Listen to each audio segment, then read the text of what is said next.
En estos últimos días, Casa Grande, el sector del Frente Amplio que lidera a la senadora Constanza Moreira, ha salido a marcar la cancha interna de la coalición de izquierdas. Por un lado, pidió que si surge una evaluación negativa del dictamen del Tribunal de Conducta Política a propósito del vicepresidente Raúl Sendic por el uso de las tarjetas corporativas de ANCAP, la sanción sea estrictamente proporcional al eventual grado de apartamiento de los principios éticos de la acción política.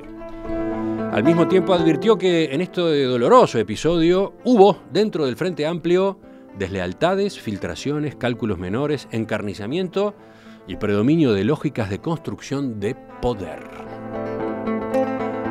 Mientras tanto, en el ámbito parlamentario, Casa Grande se desmarcó de la posición mayoritaria del oficialismo en algunos puntos de la reforma del Código de la Niñez y la Adolescencia.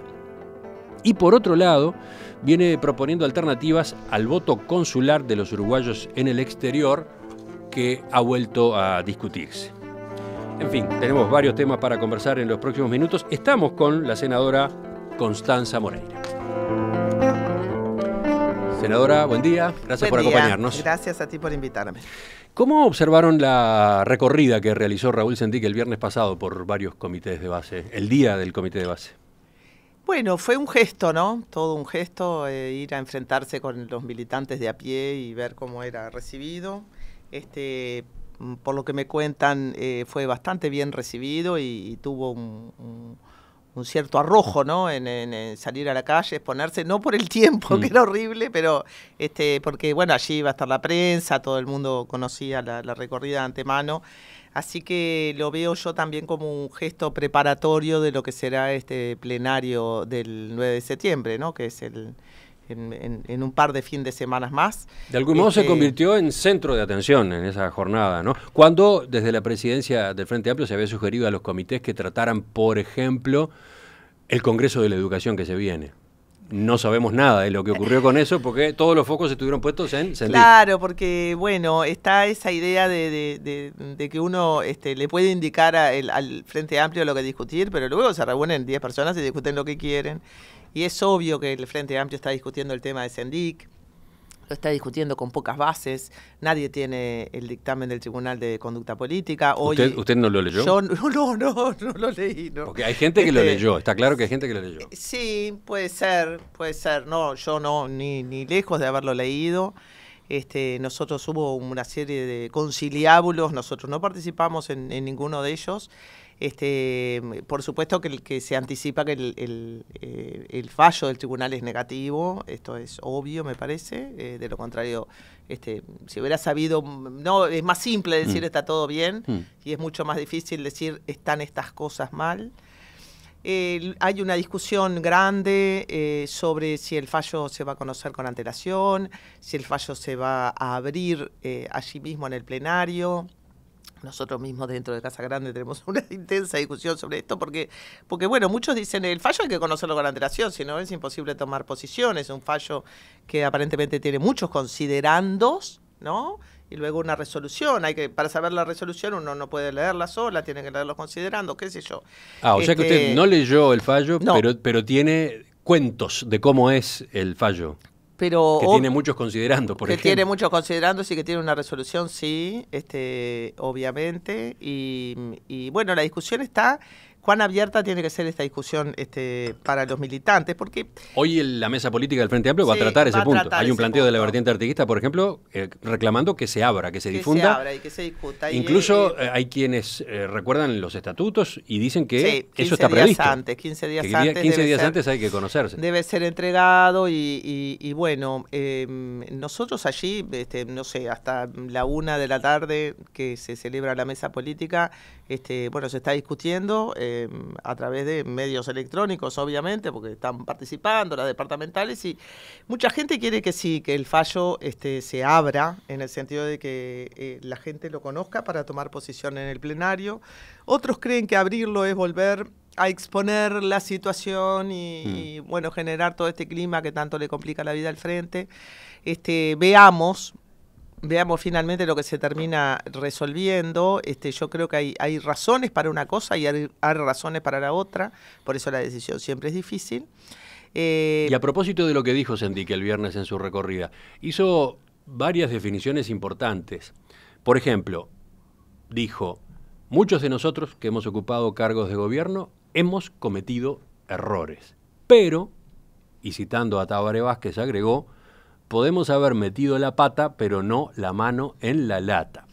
Los viejos titulares de Brecha de hace no sé cuántos años, ¿no? ¿Se acuerdan? Sí. Había uno que decía metió la pata y otro pero no la mano en la lata. Bueno, ahí quedó esa frase. Yo, Emiliano, lo que creo es que el Frente tiene que tener un sistema de evaluación y propuesta de sus cargos políticos bastante más racional de lo que tiene.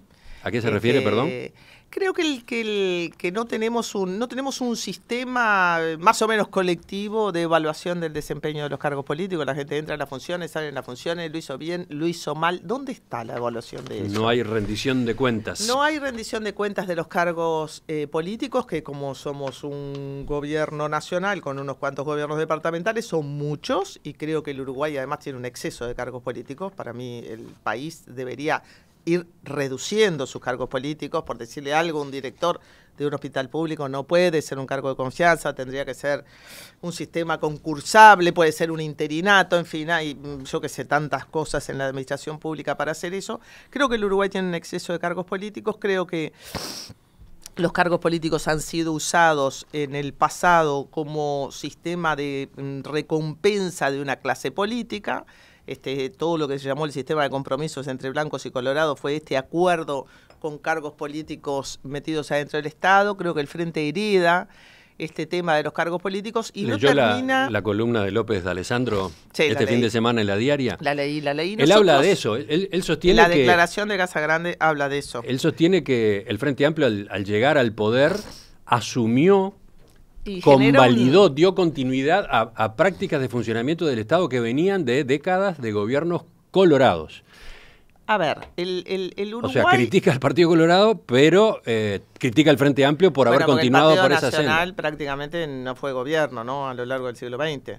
Está tratando de serlo, pero no es que se haya tenido una larga trayectoria en esto. Pero ¿qué es lo que pasa? El sistema de repartos de cargos en el Estado aseguró la gobernabilidad de este país durante el siglo XX. Recuerden que ni siquiera teníamos presidente, tenemos un consejo de administración, un colegiado. El Uruguay se genera sobre la base de ese acuerdo entre el Partido Nacional y el Partido Colorado, que con el tiempo se va desvirtuando y es nada más que un acuerdo que no tiene programa, que no tiene objetivo, que no tiene proyecto país, simplemente un acuerdo de reparto del poder. Cuando el Frente Amplio llega al gobierno es una realidad distinta, porque es la primera vez en muchos años que se tiene un gobierno de un partido solo. Es cierto que con Mujica se vuelve a ensayar esto de que los blancos y los colorados estén en el gobierno, y con el segundo Tabaré esto se hace en forma más amortiguada. Pero a lo que yo me refiero es que el Frente Amplio, que todavía tiene la dignidad como partido de tratar de resolver los problemas internamente, creo que parte de lo que pasa con Sendik expresa, vamos a decir, esta sabiduría del Frente Amplio, de decir, bueno, antes de que nos lo resuelvan otros, las situaciones difíciles, vamos a darnos nosotros la discusión y ver qué hacemos. Yo no sé con cuánta sabiduría al final el Frente va a lograr hacer una síntesis de opiniones tan diversas como las que hay sobre el caso Sendik. Pero creo que queda, y eso es lo que dice la declaración de Casa Grande, y que también está en la columna de Alessandro, creo que nosotros tenemos que tener esta discusión sobre los cargos políticos, cuántos necesitamos, quiénes tienen que ser, con qué currículums, que los cargos políticos dejen de ser un reparto sectorial. Ahora, esto no tiene nada que ver con Sendik, ¿no? Porque Sendik es un vicepresidente que efectivamente fue elegido por el plenario. Sí, por eso la situación de él vuelve al plenario. Pero lo que se está discutiendo es su gestión como integrante del directorio de ANCAP e incluso presidente. Es, ¿no? Exactamente. Yo creo que nosotros como Frente Amplio tenemos que tener una evaluación ex ante y una evaluación ex post. Esto es, si se gana el gobierno, yo ya lo planteé sin ningún éxito en el secretariado, en el año 2014, dije, ¿cómo se va a armar este nuevo gobierno? Dijeron, ahora, eso lo va a armar Tabaré. O sea, el Frente Amplio se deslindó de tener una participación efectiva en el armado del gobierno, dejó que los gobernantes eligieran discrecionalmente. A mí me parece mal, eso me parece mal. Pero el tema es la evaluación ex post. ¿Qué sabemos de la evaluación? Porque ahora está el caso Sendik, pero si nosotros no tenemos un sistema de evaluación del desempeño, de la actuación de esos cargos que son de responsabilidad política, bueno, va a pasar lo siguiente, o actúa la justicia, ¿no? Muchas veces si hay una demanda, actúa la justicia, es decir, judicializamos la evaluación de desempeño, o simplemente los compañeros pasan en el medio de evaluaciones más o menos subjetivas sobre si trabajó bien, si trabajó mal. No tenemos ese mecanismo, y lo que dice de Alessandro es un principio obvio de partidos que acceden al gobierno y están mucho tiempo en el gobierno. Se desarrolló una burocracia política, ¿no? Que es una burocracia de gestores, porque realmente yo siempre digo que el indicador más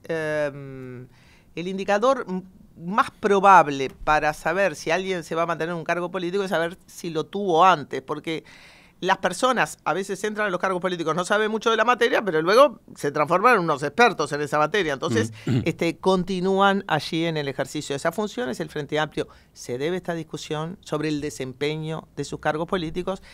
Y bueno, acá lo que tenemos es, sobre Raúl Sendic en particular, no la evaluación de su gestión como integrante del directorio de ANCAP y presidente en varios de los años, eso es lo que se ha estado discutiendo en la Comisión Investigadora del Parlamento y bueno, y ahora incluso está en la justicia. Sí, eso sí lo tenemos, ¿no, Emiliano? Acá porque eso está en la justicia. Está en la justicia, y además lo de la tarjeta corporativa. Por eso, claro, al Frente Amplio lo que llega, y a pedido de Sendic, es que se analice su comportamiento en el uso de la tarjeta corporativa de ANCAP. Y eso es lo que está considerando el Tribunal de Conducta Política, o sea, un órgano para analizar la actuación, pero desde el punto de vista ético. O sea, el Frente Amplio no está analizando cómo fue la gestión de ANCAP. Es ético y político, ¿no? Porque el Tribunal de Conducta Política, las más de las veces se ha expedido sobre indisciplinas partidarias, Semproni, el PVP, ¿no? Es político y es ético. Y al mismo tiempo, supóngase, en Flores hubo una situación en la cual un desacuerdo terminó muy mal, y ese caso, que es un caso político, de maltratamiento político, las cosas terminó en el Tribunal de Conducta Política. O sea que el Tribunal de Conducta Política, yo creo que lo que más ha hecho es evaluar indisciplinamientos, que es gracioso, eso dice mucho del Frente Amplio. Hoy está en una situación muy distinta, ¿no? Porque ha tenido que evaluar un caso complejo, pero finalmente, ¿qué es lo que dice, volviendo al principio, qué es lo que dice la declaración de Casagrande? Que esto no es solo el caso Sendic, que el Frente Amplio se tiene que hacer una autocrítica sobre esto, sobre sus cargos, justamente porque ha desarrollado una vasta y densa burocracia política, y sobre Sendic, que suponemos que el fallo determina un tipo de apartamento, ¿no? Hay que ver qué tipo de apartamento y cuál es el grado de ese apartamento. En función de eso, me imagino que un fallo negativo debe ir acompañado de sanciones. Me resulta muy difícil pensar que un fallo negativo no tenga ninguna consideración por parte del plenario. Entonces, eso es lo que va a discutir el plenario. ¿Qué es lo que queríamos subrayar con esta declaración? Primero que obviamente se va a acatar el fallo del tribunal, pero ¿qué quiere decir acatar el fallo? Que lo leemos, y porque el tribunal tampoco dice a este hombre échenlo, ¿no? El tribunal no dice eso. ¿Qué significa? Le falta un poco de sentido a esa frase, acatar el fallo del tribunal. Se va a respetar, lógico, yo no me voy a someter a un fallo de un tribunal y después voy a decir que este tribunal no sirve, ¿no? Bueno, lo curioso es que desde la lista 711, y en palabras del propio Raúl Sendic, ha habido en estos días, en los últimos días, cuestionamientos al tribunal, ¿no?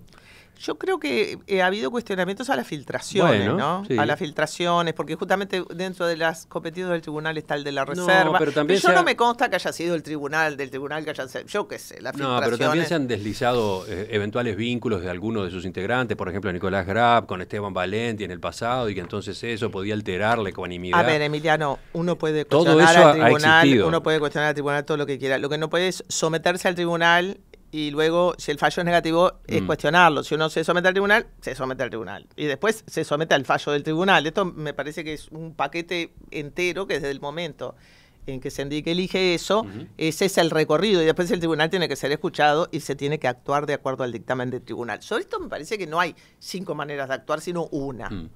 Y ustedes sostienen La sanción, si hay que adoptarla, deberá ser estrictamente proporcional al eventual grado de apartamiento de los principios éticos de la acción política. ¿Qué significa eso traducido? Ni 8 ni 80, ¿no? Si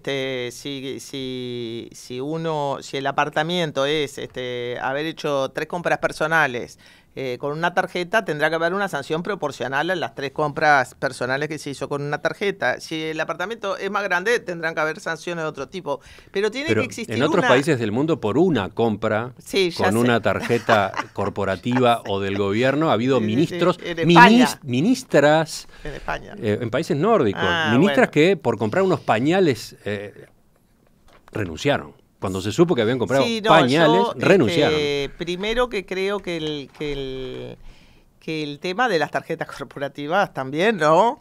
Todo tiene que estar regulado, porque es veleidosa la probidad de los hombres. Bueno, así que por eso, ¿qué quiere decir reacción o sanción proporcional? Y bueno, proporcional, que sea proporcional al daño que se causó. Pero eso lo tiene que dictaminar 152 personas que están ahí.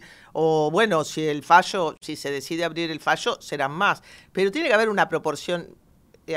Están los principios de la justicia desde la ley del talión. La ley del talión era un poco exagerada con respecto a la proporcionalidad, pero el principio de justicia es eso, que la sanción tiene que ser proporcional al daño. Ese es el principio de la justicia elemental en todo, en juzgar un delito, en iniciar una acción reparatoria, en fin, tiene que haber proporcionalidad. ¿Qué quiere decir? Tiene que haber racionalidad entre el dictamen y la medida que se adopte. ¿Para evitar qué? Para evitar ensangrentarlo todo, para evitar o perdonarlo todo, ¿no?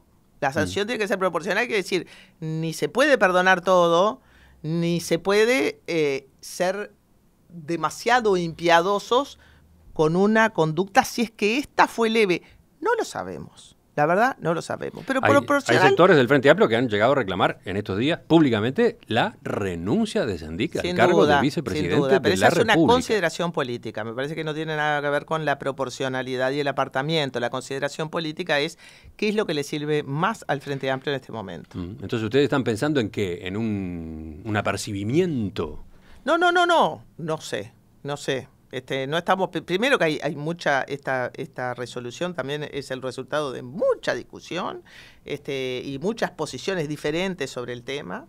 Estamos esperando qué es lo que diga el Tribunal de Conducta Política para determinar el grado, porque es muy difícil determinar el grado de proporcionalidad sin saber el grado de apartamiento que hubo. Sendik el viernes pasado en su recorrida dijo más cosas. Por ejemplo, que sostenga lo que sostenga el informe del Tribunal de Conducta Política y vote lo que vote el Plenario Nacional del Frente Amplio, se mantendrá en el cargo de vicepresidente de la República, porque para esa posesión fue electo por el pueblo y por lo tanto solo estará obligado a renunciar si lo determinan la Constitución o la ley. Sí. O sea, lo leí. Actuaciones judiciales podrían determinar que él dejara el cargo de vicepresidente de la República, dice Sendik. A ver, yo creo que se está llamando al Frente Amplio porque el Frente Amplio tome posición sobre esto, ¿no? Esa es la situación. Y el Frente Amplio tomará posición sobre esto. Eso es lo que me parece que es la sabiduría del Frente Amplio mirando el contexto regional, es decir, bueno, primero vamos a tomar posición nosotros sobre estas cosas. Más allá de que hay un proceso en la justicia que veremos lo que da, ¿no? Porque todo el proceso ANCAP está en la justicia. Ahí luego está la cuestión institucional, ¿no? ¿Cuáles son las razones para que un vicepresidente se aparte? Lo que no podemos es tener como 2 varas y 2 medidas. Si lo llevamos al frente, yo no digo que lo que diga el frente tiene que ser súper preceptivo para el presidente y el vicepresidente, pero tiene que ser de recibo, ¿no? Porque no se hace toda esta consulta para que lo que diga el frente no valga. Lo que diga el frente tiene que valer y mucho. Luego, obviamente, las personas renuncian voluntariamente. La palabra renuncia implica voluntariedad, ¿no? Es decir, no hay condiciones institucionales para destituir a un vicepresidente. Nada de lo que ha pasado hasta ahora genera condiciones o requisitos que en el Uruguay disparen mecanismos institucionales para la destitución de un vicepresidente. Esto es importante decirlo. Sí, lo que dice Sendik es correcto. Desde el punto de vista formal, estricto. Exacto. Dejar el cargo solo depende de conclusiones graves en la justicia, etcétera. Conclusiones graves en la justicia, de un pedido de su presidente también, ¿no? Porque es el compañero de una fórmula, o también de la posición que tome el Frente Amplio, porque no solamente Tabaré lo elige a Sendik, sino que el nombre de Sendik va a un plenario, a este mismo plenario, en el cual se conocerá el dictamen sobre su conducta. Pero obligación solo puede llegarle de una actuación judicial. Lo otro ya depende de una evaluación sobre política. Esto vamos a ser claros, Emiliano, para que quienes nos escuchen lo sepan, y que como politóloga tengo que decirlo, no hay mecanismos institucionales para destituir un vicepresidente en el Uruguay. Y en la justicia, bueno, depende de lo que se procese en la justicia. Esto creo que todos lo tienen que tener claro. La renuncia, que es lo que se maneja, justamente porque no hay mecanismos institucionales para destituir un vicepresidente por estas cosas, y eso ni siquiera está muy pensado en el Uruguay. He leído algún artículo de Botinelli sobre eso. Es decir, no hay no hay ni siquiera... Tenemos jurisprudencia en ese sentido, porque han muerto presidentes y vicepresidentes, han ocupado su lugar, pero no hemos tenido casos de este tipo, salvo en el pasado bastante lejano. Entonces, de lo que se habla es de la renuncia de Sendik, de la renuncia. La renuncia de Sendik, obviamente, es un acto voluntario. ¿Qué dispara ese acto voluntario? Esa es la pregunta que hay que hacerse. Y solo la puede responder Sendik. El Frente Amplio va a dar una respuesta, pero finalmente la va a responder él.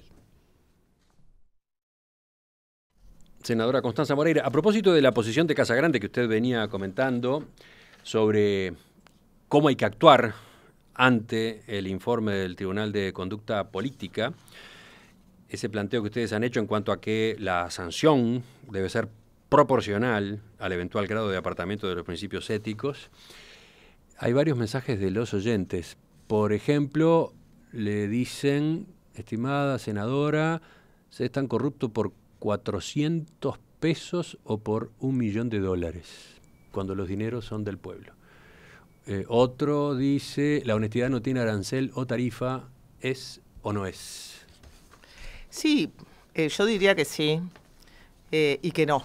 Diría que no es lo mismo robar 4 manzanas que robarle todo el dinero a los contribuyentes de un banco, por ejemplo, ¿no? No es lo mismo quebrar un banco y quedarse con toda la plata de todos los ahorristas que robar 4 manzanas. Yo diría que eso, ahí hay proporcionalidad y cualquier juez entiende lo que es la proporcionalidad. Y luego está el tema, me parece, simplemente voy a hacer un comentario. Está muy bien lo que dicen, porque usan la palabra robo, ¿no? Entonces, si uno es un ladrón, merece un castigo, por supuesto. Creo que lo que los oyentes dejan traslucir es que ellos piensan que el vicepresidente robó. Es lo que tenemos que ver. Yo, bueno, si gastó 400 pesos para una compra personal con la tarjeta. Bueno, por eso hay que ver. En términos rigurosos es un robo. No lo sé. Eso, bueno, me parece que si la devolvió gente o no devolvió. Claro, me parece que la gente es dura porque piensa en términos de robo. Y yo entiendo que se piense en esos términos. Lo vemos, lo dilucidaremos. Habrá que tener un poco de paciencia y esperar la dilucidación final de este resultado, pero tienen razón, por eso digo, tienen razón y no tienen razón. Tienen razón en el sentido de que todo apartamiento de la norma ética, sobre todo si es una persona pública, es un apartamiento de la norma ética y no debiera suceder. Esto tienen razón. No tienen razón en que no es lo mismo robar 4 manzanas que robar un banco. Digo, me pongo el caso de los pairanos, ¿no? Que quedarse con la plata de decenas de miles de... No es lo mismo, y la justicia sabe que no es lo mismo. Pero entiendo que los oyentes se sientan indignados si piensan que un jerarca público robó dinero público. Por supuesto que es comprensible. Eso está para ser demostrado. Saliendo de ese tema que tiene tan asfixiado al Frente Amplio, porque se ha impuesto, complica, ¿no? Sí. Sí, se le instaló la niebla al Frente Amplio, decía un columnista en La República ayer a propósito de todo esto. Bueno, pero salgamos para otro lado. Vayamos al Parlamento a consultarle por 2 temas que están en la agenda. Uno, usted, junto con el diputado Roberto Chiazaro del Partido Socialista y las diputadas Lilian Galán del MPP y Macarena Hellman de IR, están integrando una comisión de la bancada del Frente Amplio, una comisión que se creó hace poco, para articular en el Parlamento la búsqueda de una solución para que los uruguayos puedan votar en el exterior. ¿Cómo es esto? Sí, efectivamente, volvemos a insistir con el tema del voto en el exterior de los uruguayos, siempre recordando que todos los uruguayos que viven en el exterior y están en el registro, están inscritos en el registro, digamos, tienen su credencial en regla y votaron en algunas de las 2 últimas elecciones, pueden votar. Digo esto para zanjar el tema de que, ay, no votan acá, no pagan los impuestos, entonces, bueno, pero sí, podemos tener todas esas discusiones. Pero lo cierto es que hoy la Constitución dice que los uruguayos no pierden su ciudadanía política por el hecho de vivir en el exterior, sino que para votar tienen que avecinarse. Eso es lo que dice la ley de 1925, que es vieja como la ruda, imagínense que dentro de poquito ya va a tener 100 años. Y luego nosotros hemos hecho algunas interpretaciones de qué es lo que quiere decir la palabra avecinarse. Hemos generado los hijos de los uruguayos que viven en el exterior y los nietos ya obtienen la nacionalidad. Hemos reducido bastante las exigencias para avecinarse. Antes se pedía, fíjese, era como una democracia de los ricos, pues se pedía tener propiedades. Bueno, no.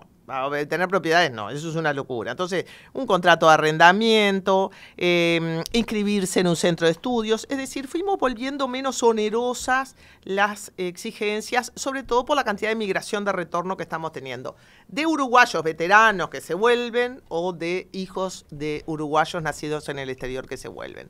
¿Qué es lo que va quedando? Bueno, el Uruguay es el único país de América Latina que no tiene el voto en el exterior, porque Chile, que era el país que estaba igual que Uruguay, finalmente consiguió un acuerdo y lo hizo. De lo que estamos hablando es de la posibilidad de votar desde el exterior. Exacto, muy bien. La posibilidad de votar en el lugar de origen sin tener que trasladarse. Y a su vez, para eso hay 2 alternativas o 2 grandes alternativas, en ¿no? los consulados. Ahora le llamamos el voto consular. La idea es en octubre de 2009 hubo un plebiscito simultáneo con las elecciones nacionales. Había una reforma constitucional que introducía la posibilidad de voto epistolar. Que es el voto como los norteamericanos, ¿no? Los carta. norteamericanos votan por carta. Bueno. Pero votan por carta, todos votan por carta, digamos, de un estado a otro, votan por carta. Bueno, eso se rechazó. Mejor dicho, tuvo solamente 36-37% de apoyo. Quedó por el camino. Quedó por el camino. Entonces vamos a por el voto consular con la idea de que los consulados es la representación más amplia que tiene el Uruguay en el exterior, porque si fuéramos por las embajadas, el Uruguay es un país pequeño y pobre, tiene pocas embajadas, pero tiene muchos más consulados. La idea en este momento, tenemos un proyecto de ley que tiene un primer artículo que dice, declárase que el artículo 77 y 83, se los digo de memoria, no me acuerdo, de la Constitución, habilitan el voto de los uruguayos en el exterior. Es decir, esta interpretación es una interpretación de la Constitución que dice, usted sigue teniendo derecho a votar aunque vive en el exterior, y crea una comisión honoraria, integrada por el Ministerio de Relaciones Exteriores, la Corte Electoral, el Parlamento, los consejos consultivos, que son quienes reúnen a los uruguayos en el exterior, a los efectos de elaborar un proyecto de ley para presentar al Parlamento, para habilitar que esos ciudadanos que ya pueden votar, pero se tienen que avecinar, lo puedan hacer desde los consulados. Aquí hay varias lecturas distintas. Algunos creen que esto requiere una reforma constitucional.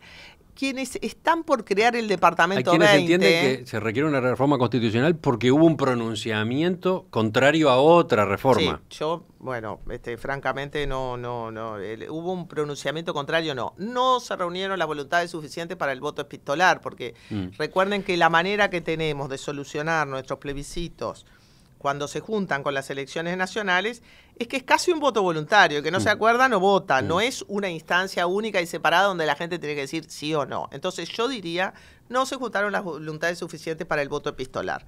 Pero nadie puede pronunciarse en contra. Digo, sí, se puede hacer un plebiscito para decir, no quiero que los uruguayos que estén en el exterior voten, ¿no? Pero habría que hacer un plebiscito para modificar lo que la Constitución ya permite.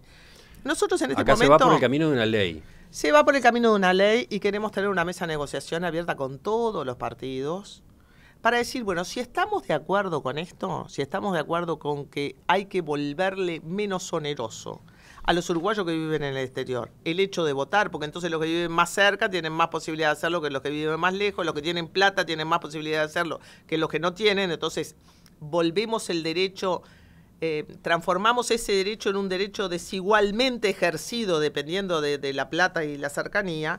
Si estamos de acuerdo en esto, buscamos los caminos.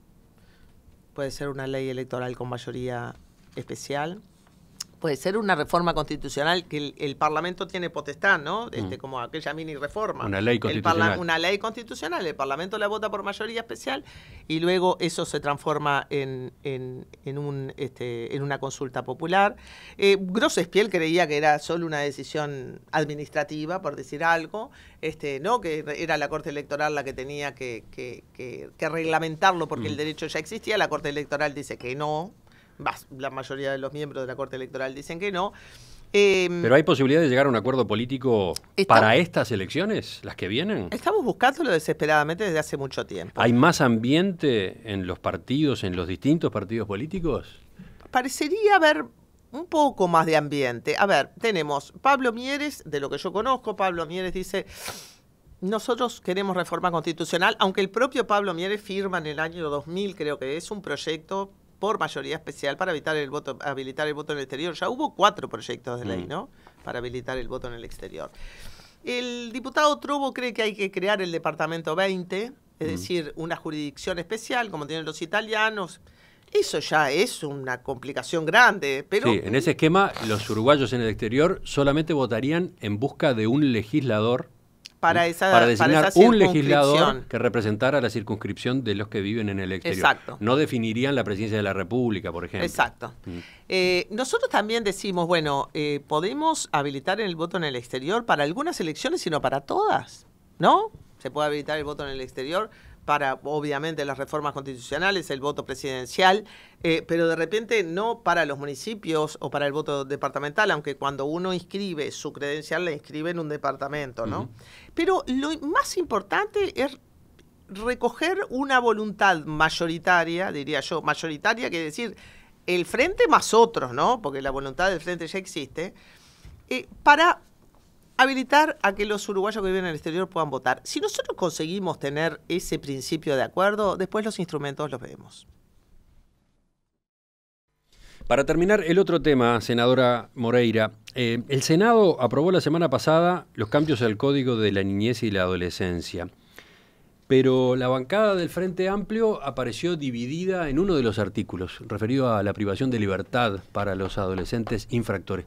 Y quien marcó la división fue su suplente, Rafael Paternain, que ingresó a sala, mejor dicho, ingresó, pero a la hora de votar se fue. O sea, no votó.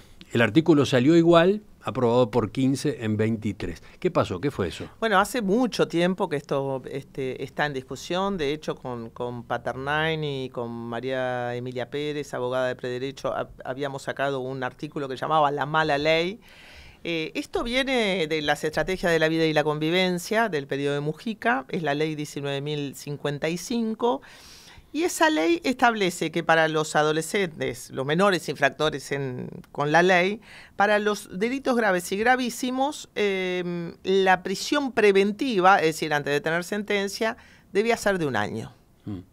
Pero resulta que entre los delitos graves y gravísimos está la rapiña. La rapiña es el 70% del delito que cometen los menores infractores, es el grueso del delito, ¿no? Entonces, la medida implicaba que para cualquier menor infractor rapiñero ya lo mandábamos preso 1 año.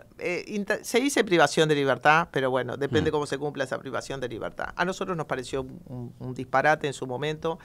Protestamos vivamente, argumentamos en contra, el gobierno tuvo las mayorías para votarlo, se opuso en su momento el INAU, UNICEF, y luego recibimos varias recomendaciones internacionales de que eso violaba los principios que rigen los nuevos códigos de la niñez y adolescencia en el mundo. En fin, cuando creamos el nuevo código del proceso penal que pasa de un proceso inquisitivo, un proceso acusatorio, que hace las audiencias públicas, que le da al juez limita al juez, dicen, bueno, el juez tiene que decidir, pero no contaminarse con la causa, eso lo tiene que hacer la Fiscalía con el Ministerio del Interior. Todo eso que está en danza, que es el nuevo sistema de justicia. Sí, todavía no está en aplicación, se postergó. Se postergó para el 1 de noviembre, pero en realidad el nuevo Código del Proceso Penal está votado desde el periodo pasado y ahora se están haciendo modificaciones. Cuando se ponen las últimas modificaciones al Código del Proceso Penal, se dice, bueno, vamos a modificar también el Código del Proceso Penal adolescente o de los menores, para que queden análogos ambos. Pero el nuevo Código del Proceso Penal elimina la prisión preventiva preceptiva. Como la sentencia se va a dictar mucho más rápido porque los plazos son perentorios, la idea es que nosotros no tengamos presos sin sentencia. Hoy en día el 65% de los presos no tienen sentencia. ¿Qué quiere decir? Todo es una prisión preventiva que se arrastra por años y años y años. Y si uno no tiene sentencia, hay un montón de ventajas que trae la sentencia.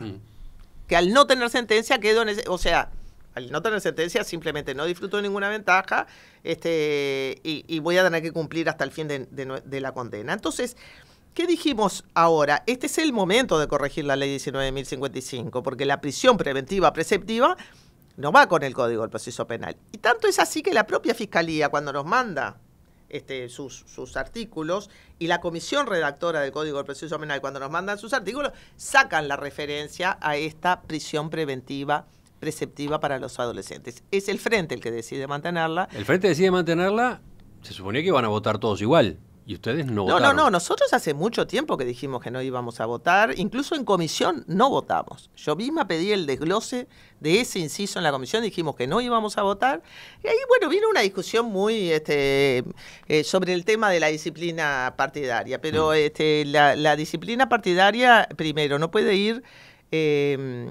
no puede desconocer el asunto de fondo, no es un problema de procedimiento. Estamos violando el espíritu del nuevo Código del Proceso Penal. UNICEF está en contra. El INAU se manifestó en contra. Fueron hasta ahí, se manifestaron. Entonces, todos aquellos que trabajan en el derecho de los niños y adolescentes, sea el derecho procesal como sea el derecho penal, todas las instituciones que están encargadas dicen: esto es violatorio del Código de la Niñez y Adolescencia, esto es violatorio de los principios del nuevo derecho procesal penal.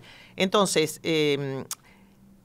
no es solamente una posición de conciencia, es la posición correcta, diría yo. Si el Frente no la quiere tomar, pues el Frente se está equivocando. Y el artículo salió. ¿Y qué aspiran ustedes? ¿Que se debata de nuevo ahora en diputados? ¿Que vuelva a abrirse la discusión?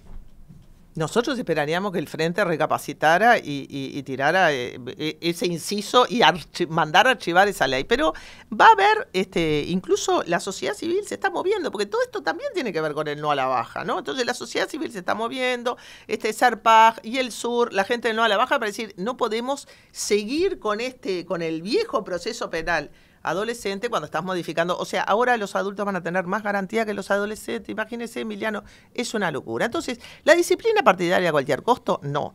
Además, nosotros tratamos de modificar ese artículo de todas las maneras posibles. Propusimos 20 modificaciones. Por ejemplo, ¿ustedes aceptarían que hubiera la colocación de una pulsera con GPS a ese adolescente a quien se acusa de haber cometido una rapiña? Lo que usted quiera. Porque algún resguardo le van a reclamar, Emiliano, ¿no? Lo que usted quiera, hasta presunción de rapiña, ¿no? No, presunción, porque si lo agarran con las manos en la masa. Yo dije que se lo acusa de... Claro, se lo acusa de él, porque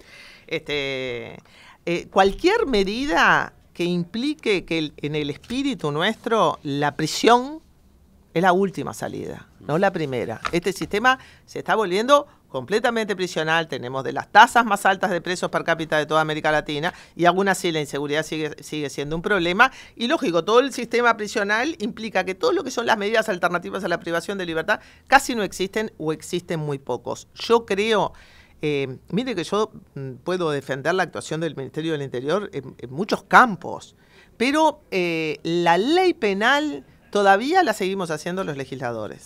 Senadora Constanza Moreira, gracias por visitarnos esta mañana. No, muchas gracias a ti.